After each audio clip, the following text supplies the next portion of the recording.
Hello, welcome back to Tab U. My name's Katrina, your host. Today I'm joined by two very special guests.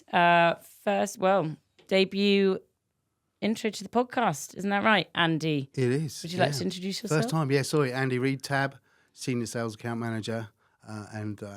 Looking forward to this. Great. And our very, very special guest, not that you aren't special, Andy, but our very special guest is Shazad Ahmad from Elan Property Finance. Yes. Thanks, guys. Industry legend, Andy Reid. Industry legend. Industry legend. You to say, the Shaz. illustrious. Yeah, no, I'm Shaz from An industry Elan legend too. Yeah. I'm a superhero in training. There you go.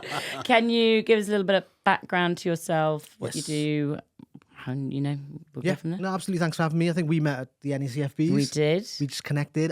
So my name's Shaz. I'm a broker, have my own brokerage, and I work in a specialist space, so with investors, landlords, and developers. And I guess a lot of the business I see is stuff that you could help with and is quirky and complex. Great. Well, today we have picked an expert topic that Shaz is going to help bust some myths, tell us some facts, answer some questions, and hopefully give you guys a little bit of intro to below market value property secrets. So he's our insider, and you're going to give us all the tips we want to know. No pressure. Yeah. No pressure. Let's and do Andy this. is here to just, Butt in. bust in. Exactly. So usually with this podcast, we're going to start with some facts. Shaz, you're going to tell us whether they're right. They should be, because I've got some sources, but let's hope they are. Yeah. First fact is that residential in 2023, 10% of residential properties in the UK were sold below market value, primarily due to urgent sales, probate sales, and property needing significant renovations. This trend was more pronounced in the north of England compared to the south. What do you think is driving this regional disparity in below market value sales? Do you think that sounds about right to what you've experienced? Yeah, no, great. I think it's a great fact. And as you're reading out the percentage, I was going to say it's probably because of probate and auctions and things like that. And yeah, there is that disparity. I think a lot of it is people looking for quick sales. You've got motivated sellers who just need to sell because they might be in negative equity. They might have a problem property. Now, the issue that I've got is a lot of my clients are from social media. That's what I do. There's a lot of posting and they come in. Everyone says, yeah, I'm buying it and it's below market value. And it's always 25% randomly, right? So more often than not, that's not the case. In terms of north and south, I think that's localized economic factors. Are there businesses being shut down? Has Brexit had an effect? Obviously, COVID for certain businesses and regions. That's probably what's driving that, I think. Andy, are you seeing that kind of in the lending space? I would say that about 2 or 3 months ago, there was a real uptick in the inquiries we were receiving for BMVs. I think it's flattened out a bit now. The volume of those inquiries has dropped slightly. They've been around a long time, but I think people have now latched onto the fact that, you can take advantage of buying a property under value. So they'll try and seek the best deal for it. My next question was going to be, how might this trend impact investors looking for opportunities? So, well, I guess everyone wants to buy, in theory, the worst house on the street, make it the best house and pull their money back out and go out again and again. So that's what I do a lot of. That's what we see a lot of. The issue is in the current climate, pulling all of the money back out isn't as easy or possible anymore. So you're leaving money in the deals as long as you know what's going to happen. I think from a lending perspective, it's all good and well saying it's below market value, but does the lender agree with that? Or does even the surveyor want to kind of put their name down to that? So there's all these other factors. I think what I've seen a lot of is investors want to be a little more hands-off. So they'll have like deal sources, deal packagers who are kind of like estate agents but working on the buyer's behalf. And they'll package together a deal. Now, often if it's a deal that's on Rightmove still and it's on Rightmove, but they're packaging it together, it's not really below value because the price is the price. It only really works if it's direct to vendor, as in direct to the landlord, and there's strategies to do that, and or it's off market. No one's seen it. You've gone in blind, and that's the price you've secured. Even auctions, you can get bargains at auctions, I think, definitely, but valuers tend to say, well, the price is the price. Yeah. I think, you're absolutely right there. And when you say about direct to vendor, I mean, I've seen inquiries where the landlords have got a portfolio, that portfolio has been impacted by coming off a fixed rate, the shock payment, if you like, of going back to a variable. And the most important thing is that they can't get the stress on it. Yeah. When you try and stress that loan, it doesn't work. So they have to offload it. And sometimes that will then become a BMV purely because they're in a rush to get rid of it. Get it out of the portfolio, get it rid of it, yeah. And then we see, portfolio sales. Buy all of these 10 properties, I'll give you 15% as an overall discount. So these things actually genuinely happen, but it's making sure they're genuine discounts. Yeah. Yeah. Well, on commercial side of things, approximately 12% of commercial real estate transactions involved below market valuations. This trend was particularly notable in the retail sector, where 18% of properties were sold at a discount due to the rise of e-commerce and change in consumer habits. Again, how do you see this trend in discounted commercial properties affecting the property market, like the property investment market? I would have thought that'd be a little bit higher, to be honest. Yeah. You see high streets, I wouldn't say empty, but they are slowing down or being repurposed into different things. But I guess a lot of the value question depends on whether you're looking at vacant possession values, investment values, 180 days, because that can impact what figure you get on the back end. I'm doing a lot of, commercial conversions, so old offices or banks turn into a HMO up top and a shop or office at the bottom. So I think it's going to be a lot more of that, to be honest. Yeah. Well, the next question is, what opportunities might this present for investors coming into the commercial sector? What do you think, Andy? Well, I think on the commercial side, what I have seen is there's been a more relaxation in the planning. Yes. So sometimes in a high street where you would have had a unit that used to be retail on the ground floor, flats above, that is now a house or has got planning for a house. Yep. And slowly, maybe not so much in the big town centres, but in smaller towns, villages, seeing plenty of that, where it's actually which is its original use was a house until it got split to a little corner shop, and now it's coming back into a house. So there's a definite advantage there. Yeah, I think, and I'm seeing a lot of investors taking advantage of that as well. Well, they're the facts, hopefully. If we go on to the questions now. So this is kind of the most frequently asked question, a little bit about what I think our viewers might want to hear, and just generally aiming to give knowledge to everybody. So hopefully you can answer this one.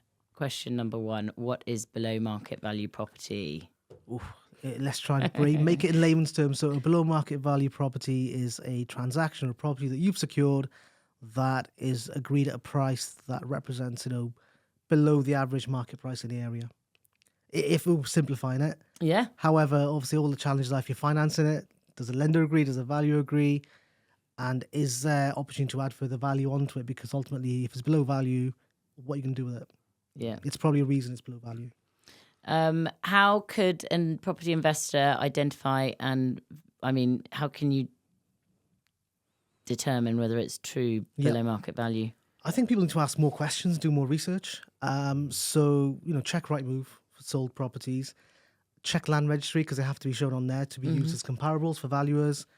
Ask more questions. If you've got a deal pack from a sourcer, ask them, where have you got this information from? And just get as much information and data as possible. It's all down to data, isn't it, unfortunately? Yeah, it is. It's making sure that what the proposed market value is and what you're actually achieving on the price is correct. As in, is that the correct market value in the first place? Yeah. Otherwise, it doesn't become BMV, because if you're going to carry out a refurb there or do some significant works, you could then be in a position where you've actually spent so much money that you've taken it above the street ceiling.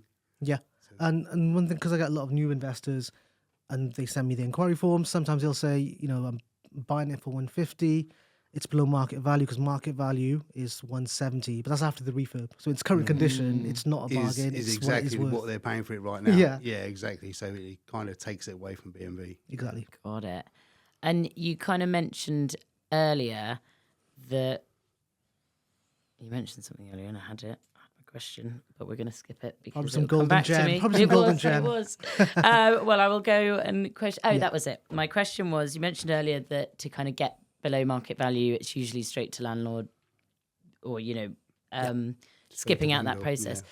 How do people go about finding that? How do you go about purchasing below market value? Do they just appear, or It's a lot of ways of doing this, and it's crazy because maybe I'm of a certain age and I'm like, how is this even possible? But I've seen people send direct letters to landlords, and they send them a letter just saying we buy properties quick, or we buy properties in cash within 30 days or whatever. And I'm like, if I was a landlord, I got that letter, would I respond to it? I think it's a scam, but it works. Mm-hmm. Or you build up relationships with estate agents. You do 1 or 2 or 3 deals. They know you're good for it. And before it goes on the market, they call you up first. I think those are 2 ways I've seen a lot of. I think the off market is probably the most popular. Yeah. You'll have a developer or an investor who's built solid relationship with estate agents. They know that he can do exactly what the agent needs him to do. It will be a quick purchase. There's probably cash involved, as in it's only a very low percentage mortgage, and it just sorts everything out. Whether that's through a distressed sale or a death in the family. Why would an estate agent want to kind of do an off market one if they're commission based? Because they're still going to get paid the commission, but it's going to be quicker. And there's more, in theory, there's more certainty of it going through. They know that this developer, this stores, they're good for it. They've done 6 deals off us, even though they're not buying it themselves. They've got access to investors, and I think a lot of it is marketing and branding. If you're doing stuff in your local area, you get a car, you put your sticker on it that says what you do. Yeah. If you're on site, you wear a t-shirt. I've seen a lot of people just wear branded t-shirts. It's about telling everyone what you do. Exactly that. Right? It's local knowledge as well, isn't it? A lot of the investors that are involved in below market value transactions only buy in a certain area, so certain postcodes. They have that relationship with the estate agent. The estate agent would rather deal with them because they've got a built-in trust with each other. Yeah. They don't want to market it. Don't forget there's a cost to the estate agent in marketing it through Rightmove, through Boards Up and everything else. And then they'll have lots of viewings. That's time consuming. Then that buyer then will apply for a mortgage, which can take months if you're going through the high street. So there is an obvious advantage to the investor to have those relationships in place, and it's a win-win for everybody, really. So, provided you've done a few before, what would you do if you? Because how do you start? Do you just waltz on into an estate agent, be like, "I'm good for it. Let's do one deal, and then let me prove I guess this is where brokers come in, because people will say, Shaz, can you get me a proof of funds letter or a mortgage in principle to show that I've got kind of funding in place, or I'm good for it, which we can generate, because ultimately it's still down to the valuation, right? So as long as you've got good credit, we can do that. And then, it's just down to, I think the first one's always the hardest. Yeah. Once it works and everyone's happy, everyone's been paid, why would you not do it again? Yeah. How do financing options differ? So Below market value. I would say in the mortgage term market, most lenders, as in 99.9% of lenders, will lend off the lower of the purchase price or the actual value, whatever the surveyor says. So generally, discounted properties don't tend to work that well in that scenario. When it comes to short-term lending, bridging and so on, lenders are getting a lot more comfortable with it. As long as it is genuinely below market value, so on, a lot more lenders will consider it. They might cap it at a certain level to make sure there's skin in the game. Yeah.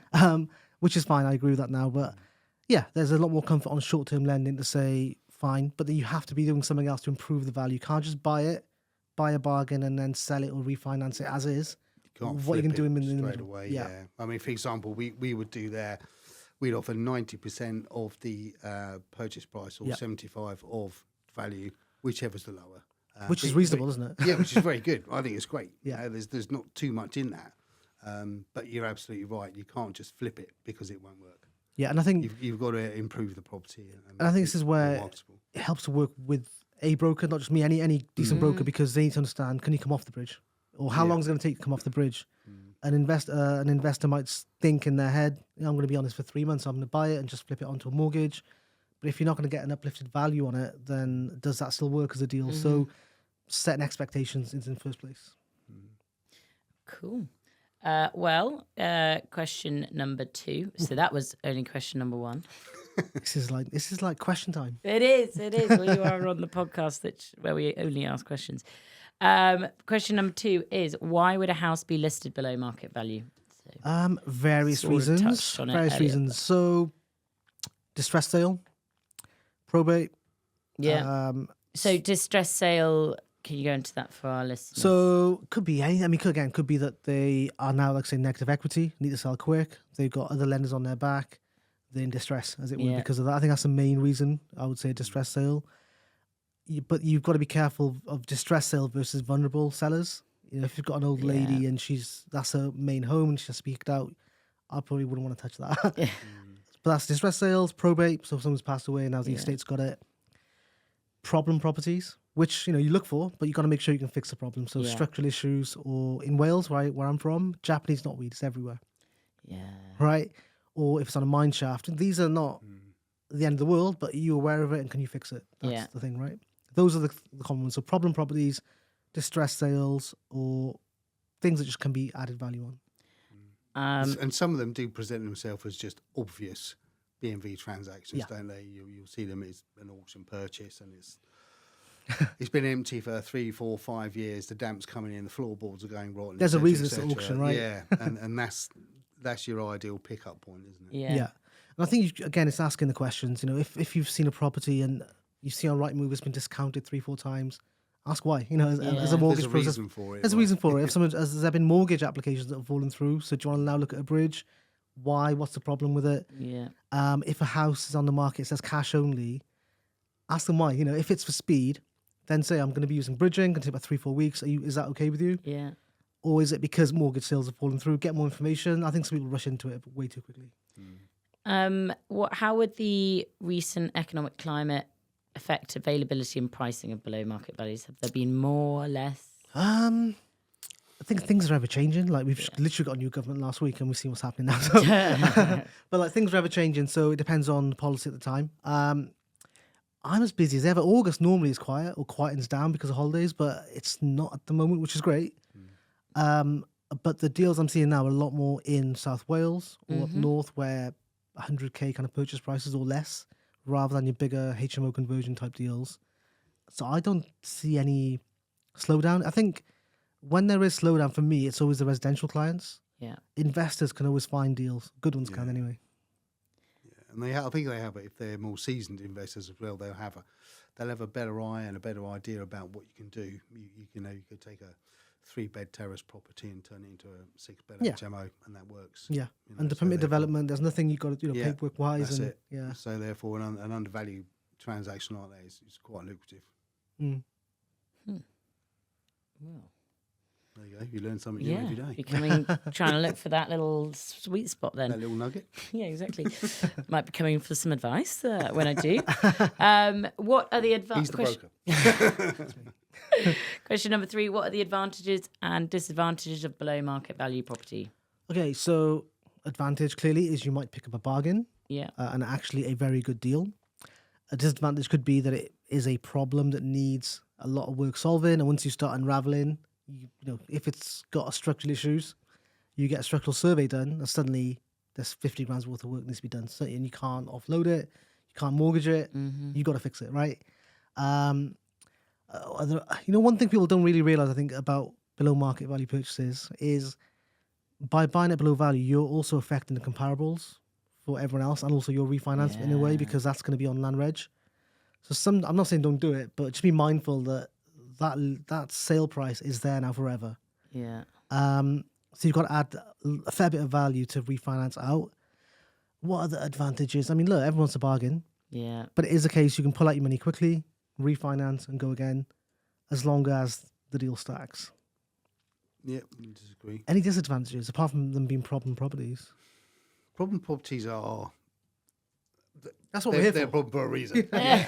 So they've either got, and you see this all the time. You see it on LinkedIn. You see it on programs on TV. People they buy at auction, don't read the legal pack. They don't know that the roof needs redoing, or that there's. There's a whole absent freeholders, and it's like that's what bridging is for, though, right? Yeah. Because if the property is uninhabitable, then that's fine. You're not going to get a traditional mortgage, but you can bridge it and you can do the work. So there's loads of advantages. The disadvantages, there's not so many, but it's going to depend on what you're buying and what you think that margin is in there for profit. And I think another disadvantage is the exit off of it. It's all going to well going on a bridge. Look, anyone can get a bridge. Right? There's enough lenders out there that you can get a bridge. But let's say you've got a property, and again, just using Wales as an example, it's 10 meters away from a mine shaft. So it's mortgageable, but the range of mortgage lenders goes from here to this. They might be higher rates. So instead of now your 5% mortgage rate, you might have to start from 7. Are you okay with that? It's thinking about the long-term aspect of it. What about, like, do you see people just kind of thinking, wow, someone's told me it's below market value. This is obviously a really good deal. They then, like, does that happen quite a bit? Yeah. As I say, on social media, all these deal sources, deal packages, every property is listed at 20 or 25% below market value. But you need to ask, can you tell me what's the logic behind that? Where have you got that information from? And it could be below value. But then in terms of the renovation, what's that going to cost? With all those costs factored in when you are coming out of that deal. Because I think, bridging is the easy part, I'll be honest. Yeah. It's coming off that's sometimes difficult. And that's the bit we drill into more than the actual BMV transaction. Is that correct in the first place? Are the numbers right? The value on what you're purchasing for, how much you're going to spend doing it, and what does that make the end value? And then what's your exit? Yeah. And with that exit, is it enough to clear you guys Clear off? everybody, and give them enough margin for everything else. Does the deal work, basically, right? It's almost like structuring 2 deals in one. I guess also what I'm trying to think how to phrase this. Oh, just speak amongst yourself. Hang on. What was I trying to find out? Oh yeah. What is the kind of biggest red flag that if I got presented a below market value deal, I'm sort of reading things and that what would be the biggest red flag for you to kind of be like, oh, I'd really think, rethink this as a non-experienced property investor, but then as like an experienced one? So for me, I think it would be that if the property has been on the market for a while and keeps getting discounted, and you've not discovered why, or you've not asked why is that the case, you've just seen that it's cheaper than maybe the rest of the street, it's a bargain, let's go for it. I think that's people don't do that is you'll see it being reduced month on month. Ask more questions. Yeah. From a lender's perspective, I guess the ones that stick out to us are the properties that are not distressed. They're actually in really good condition. They're really nice. But there's a 2, 3, even £400,000 discount. Wow. And you have to find out why that is. Yeah, and that could be vulnerable, couldn't it? Yeah, and you have to dig and dig and dig. Generally, the last couple I've seen, really, there were genuine reasons for that. They had to move abroad. They had to complete on this new project. They just had to take what they could get, and they were offered 200 less, and it went. It's a lot of money, but it's plausible, isn't it? Eventually, I think. Just from what Andy said, is if you've done stuff that's direct to vendor, so it's not on the open market, it's making it make sense. Because as a lender, you might say, this client's based in Manchester, the property's in Wales, and it's off market. How do they actually come together? Yeah. Why have they agreed to discount? Is there something going on that we don't know? Is it arm's length? Those kind of questions. Moving on to question number 4. What strategies are successful investors using to find and secure BMV deals in the different types of market? We kind of briefly touched on that. Kind of spoke about estate agents. Landlord letters as well. Landlord letters. What, in your experience, has been the most sort of unusual, would you say? I still find letters unusual, if I'm honest. But a lot of people I know, they just do what I call passive advertising. So they'll have, let's say, billboards or adverts in the gym or just T-shirts. And it's just stuff like We Buy Houses Fast. And maybe I'm skeptical, but I'd see that and I'd say it's a scam. But it works. People remember that, maybe make a note of the number, and they don't need you now, but when they do, they'll call you straight away. Yeah. And that seems to work a lot, is the whole We Buy Houses Fast approach. Yeah. And it can, as an investor, could I buy from a We Buy a House quick? In theory. So, what they tend to do is that'll probably be a deal sourcer who does the We Buy Houses quick. They'll have like a mailing list for the investors. So they'll package a deal. Hey guys, we've got this deal. It's in this. They'll give you a rough idea of the postcode, never give you the full address. Here's, it's in this postcode. This is what we've secured it for. It's what we think it's worth. Here's a refurb. Here's the end value and rental. Yeah. If you want to know more, pay us a deposit and, we'll give you all the details. So you've got to show as an investor that you have your source of funds and proof of funds ready. So that could be your 25% deposit and your bridging agreement. And you secure that deal and you go ahead. But I think the concern or the issue for me is the deal sourcer, those figures are not set in stone.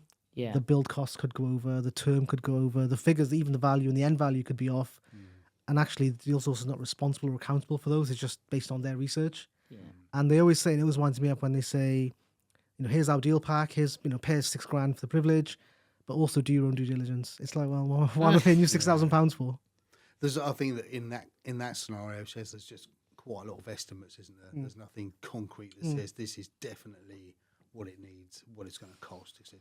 Here's the timeline. That's the other thing that people don't understand is the timeline that it's going to take to get to that point. So, Can I ask, with what you guys are doing now, like, what is, like, people come to me and say, I want a 6-month bridge. I'm like, no chance. Like, I'll give you 12 or even 9 at the shortest. Yeah. In terms of responsible lending, what's the shortest bridge you would do, perhaps? Like, I mean, I know you can. Let's say That's a great 3, question. I mean, look, yesterday we had 40 inquiries. I think we're doing very well with the inquiry levels, and we're seeing some really good business. But on a personal level, and I think that the company would stand behind me on it, 6 months is a little bit too short. It's ridiculous. Yeah. I mean, someone comes in with a bridge, and the reason they're after 6 months is obviously you're going to get more. More day one. Yeah, but you get but more day 3 funding, months. and that's great. Well, no, yeah. 3 months is just It's too short. It's out of the question. Yeah. If someone says, "What's your minimum term?" I'll say, "Yeah, it's 2 months."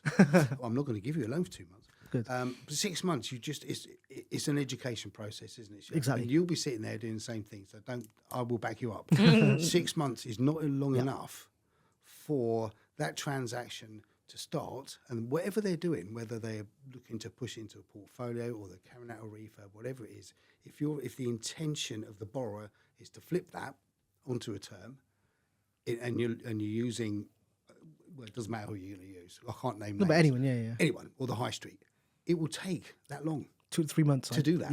Yeah. The last stats I heard were that post-COVID, if you were looking to go to the high street for a term loan, it was going to take between 16 and 22 weeks. Sounds about right, because bridging trends, average bridging loan is 56 days. Yeah, exactly. So you can imagine, but if you take 22 weeks, I mean, that's a long time. And that's providing you start it almost a month into the 6 month term. And I think that the most sensible way of doing it is, and if you can still get to your day one figure, that's the required amount you need, take 12. Take 12. Because the reason is, it doesn't matter if you pay it down.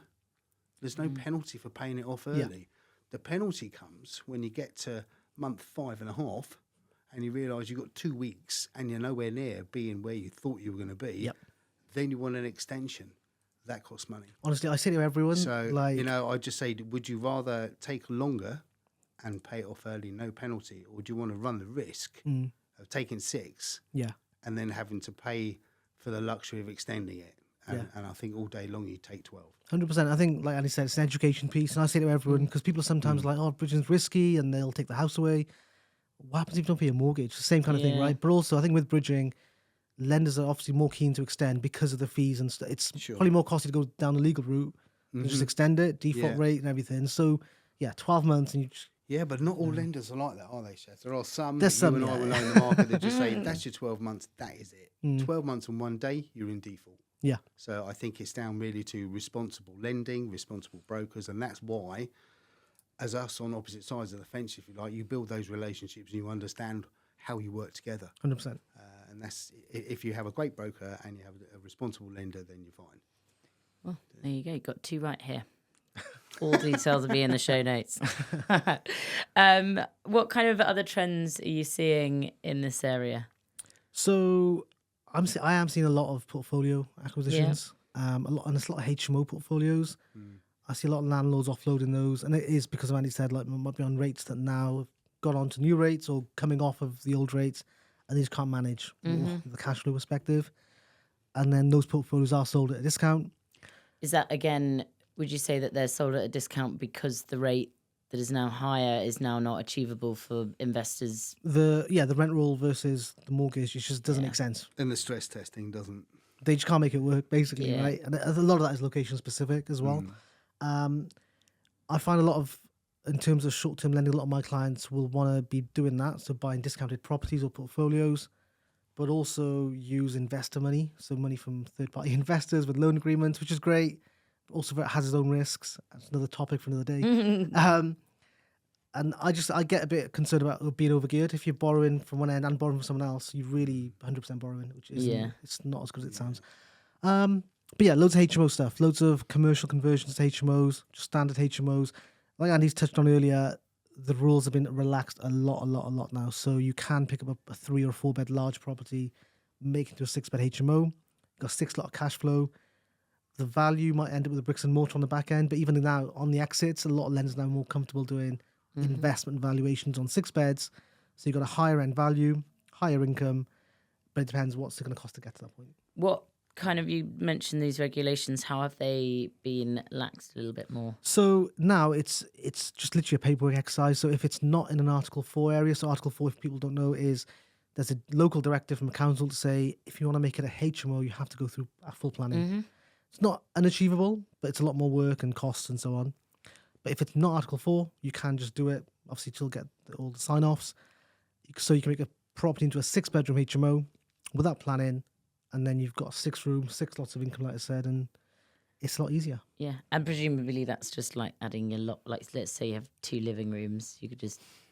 I'm going to say no. I'm going to say no. I'm very passionate about this, if I'm honest. So I think the old school way, when they were called like house shares, would be turning your living room and putting a stud wall in, and now you've got 6 rooms, and that's fine. I'm sure I've seen some of that in the London rental market. Now that's fine, but that to me is still a house, right? So when it comes to revaluation or even sell, that's still a house. Got it. So that's quite clearly had a purpose of being a living room. That's not a bedroom anymore. And you can undo that. A family could move in. Happy days.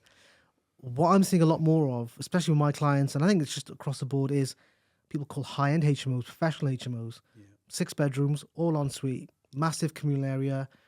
Some of these are like games rooms, cinema rooms. They are investments. Even if it doesn't go through planning, a family could not. That's my barometer. A family could not move into that property as it is right now. Yeah. That then, to me, is an investment, and that's what warrants an investment valuation. I totally agree with that, and I think it's the whole reconfiguration of the property, isn't it? Which means that when a valuer turns up, it is definitely an HMO. This is not a family house anymore.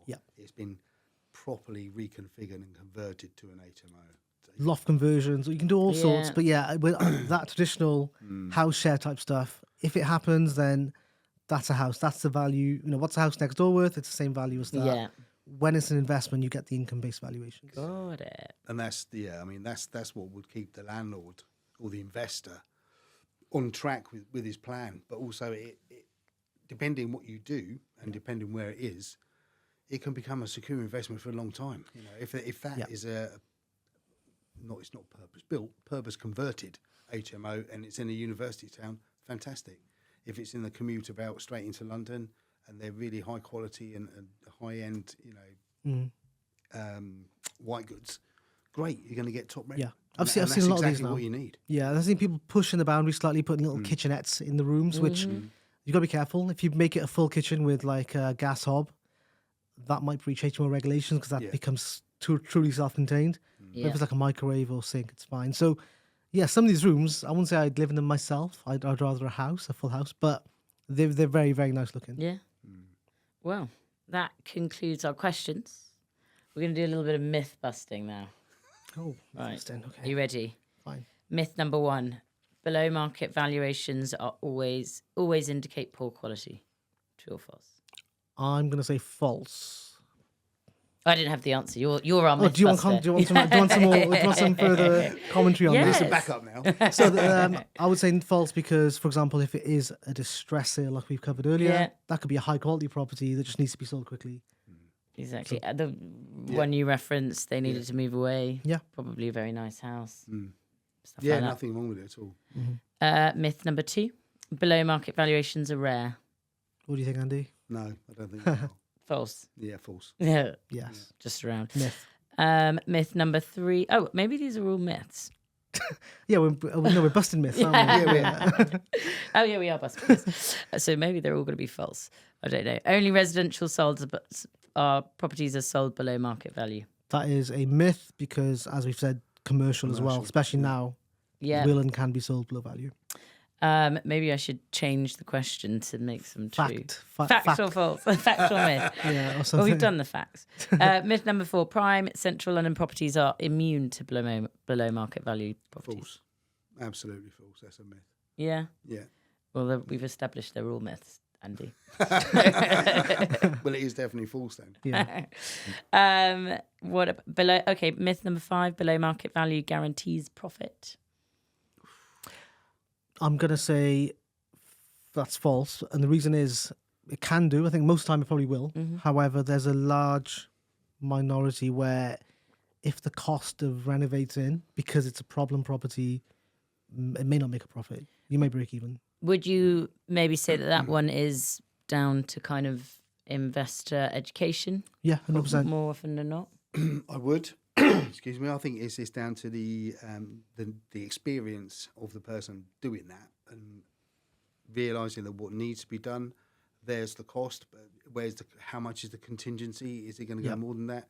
And then, as I mentioned earlier, you can't break the ceiling of that road. You know, if you're overspending to make it look absolutely fantastic, that's not a bad thing. Black taps. They don't add value there. Yeah. That's fine if you're going a little bit over, but then you've got to be prepared for that property to sit there for a few more years to come back, you know, so you want more equity in it. Myth number 6: below market value properties are always a good deal. We've just almost busted that one. And finally, below market valuations only happen during economic downturn. That's a myth. I mean, they generally do, but they can happen all the time. Because it will just fluctuate in how many there are, right? Yeah, exactly. So because of the strategy of being off market and direct to vendor, they can happen anytime. Yeah. Shaz, before we wrap up, Yes. I like to ask my guests their funniest, most unusual property story they've come across. Ever. Funniest. Well, Listen, most I'm unusual... in the business of serious finance here. I guess most unusual. Someone else's funniest one then. Or Andy, if you want to step in and take no, it. the most unusual I've had, I think, just this is not funny, but it's quite quirky. Is we had it was a refinance, I believe it was, and the property got downvalued because they couldn't access the subject property. And it got downvalued because they couldn't access the property. The next door was boarded up, so the value was at zero valuation. But my client, I don't know what he did, but somehow he managed to make next door to next doors pay for the renovation on the middle property. I don't know what it was. There was a clause or something he read in his pack. They paid for that, and we ended up getting 140k val. So I need to elaborate on this and look at my stories a bit more. But that was something quite unusual, yeah. I think the funniest one I ever had was when I went out to a property, and this was a retail. It was just a little shop, convenience store, ground floor, flat above. And when I'm inside the retail store, it was obvious there was no area that you could gain upstairs access to. Mm-hmm. So I just needed to clarify. I said, this is actually, there's separate access, right? He said, absolutely. I said, can you show me where it is? And just on the corner, there's a little road where you can, a drive to put a couple of cars on. And I look up and I see a door, but there's no stairs. There's no stairs. So he was absolutely right. There is separate access, but he hadn't actually got round to putting in a metal staircase. Get a trampoline or something. that came with like all the fire stuff and everything else. Wow. Yeah, it was just hilarious. I just looked at him and said, when's that going to happen then? You know? Yeah. Well, great for security, one might think. Yeah. You know. But just no way in. No way separate access, can't get in it. Did you make it inside in the end? No, God no. Didn't fancy I climbing wasn't up on going up there on a ladder. No, absolutely not. Andy, Shaz, thank you so much for Thanks joining for me having me. today. Good to see you, Shaz, where can we find you? You can find me on LinkedIn, Shazad Ahmad, or I'm more on Instagram. I'm more active on Instagram, and that's Where's Shaz. And I will leave all show notes, website links, Instagram, LinkedIn, all in the details below. Thank you, everyone. Thanks for our listeners. Don't forget to like, share, subscribe, and see you next time. Thank you. Bye. Bye.